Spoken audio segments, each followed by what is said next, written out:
চলুন ধাপে ধাপে আবু লাহাব অর্থাৎ আবু লাহাব সম্পর্কে তার জন্ম, পরিবার, জীবন, ধর্মবিশ্বাস, পেশা ও মৃত্যু সবকিছু সংক্ষেপে এবং স্পষ্টভাবে জেনে নিই। ১. নাম ও পরিচয়। আসল নাম আবদ আল উজ্জা ইবন আব্দুল মুত্তালিব। উপনাম অর্থাৎ কুনিয়া আবু লাহাব, যার অর্থ আগুনের পিতা বা উজ্জ্বল চেহারার অধিকারী। কেউ বলেন তার চেহারা লালচে ও উজ্জ্বল ছিল বলে এই উপনাম পাওয়া যায়। বংশ কুরাইশ বংশ।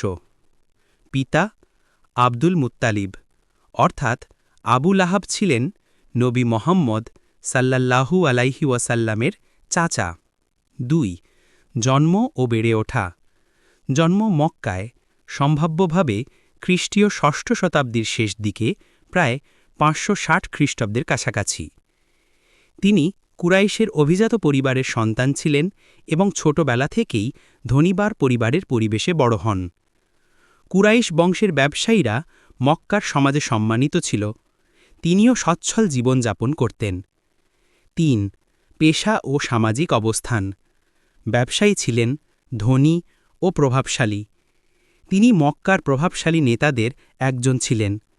সামাজিকভাবে সম্মানিত হলেও তার চরিত্র ছিল অহংকারী, লোভী ও ঈর্ষান্বিত। ৪. ধর্মবিশ্বাস। ইসলাম প্রচার শুরুর আগে তিনি ছিলেন মুশরিক অর্থাৎ বহুদেববাদী। তিনি আল্লাতে বিশ্বাস করতেন না, বরং মূর্তি ও দেবতাদের উপাসনা করতেন। নবীর ইসলাম প্রচার শুরু হলে তিনি প্রথম দিকের বিরোধীদের একজন হয়ে ওঠেন। তিনি তার স্ত্রী উম্মে জামিলের সঙ্গে মিলে নবীকে নানাভাবে অপমান, উপহাস ও নির্যাতন করতেন। ৫. নবী সাল্লাল্লাহু আলাইহি ওয়াসাল্লামের প্রতি বিরোধিতা। নবী সাল্লাল্লাহু আলাইহি ওয়াসাল্লাম যখন আল্লাহর দাওয়াত শুরু করেন, আবু লাহাব প্রকাশ্যে বলেন, তুমি আমাদের ধর্মকে নষ্ট করতে চাও, তোমার সর্বনাশ হোক। এর প্রতিক্রিয়ায় সূরা আল লাহাব নাজিল হয়। ধ্বংস হোক আবু লাহাবের ২ হাত এবং সে ধ্বংস হোক। এই সূরায় আল্লাহ তাঁকে এবং তার স্ত্রীকে পরকালে জাহান্নামের আগুনে শাস্তির ঘোষণা দেন। ৬. মৃত্যু। নবী সাল্লাল্লাহু আলাইহি ওয়াসাল্লামের হিজরতের প্রায় ১ বছর পর, অর্থাৎ খ্রিস্টীয় ৬২৪ সালের দিকে, হিজরি ২, তিনি বদর যুদ্ধে মুসলমানদের জয়ের খবর শুনে অত্যন্ত ক্রোধান্বিত হন। এরপর গুটি বসন্ত বা সংক্রামক চর্মরোগে আক্রান্ত হয়ে মারা যান। মৃত্যুর পর কেউ তার দেহের কাছে যেতে সাহস করেনি। দুর্গন্ধ ও সংক্রমণ এড়াতে তাকে কাঠি দিয়ে ঠেলে মাটি চাপা দেওয়া হয়। ৭. সারসংক্ষেপ। বিষয় বিবরণ।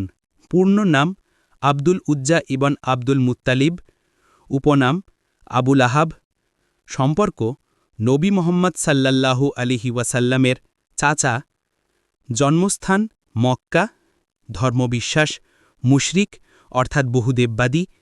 পেশা ব্যবসায়ী। স্বভাব অহংকারী, ঈর্ষান্বিত ও ইসলাম বিরোধী। স্ত্রী উম্মে জামিল অর্থাৎ আরও একজন নবী বিরোধী নারী। মৃত্যু বদর যুদ্ধের কিছুদিন পর। সংক্রামক রোগে। পরিণতি কুরআনে জাহান্নামী ঘোষিত। সূরা আল লাহাব।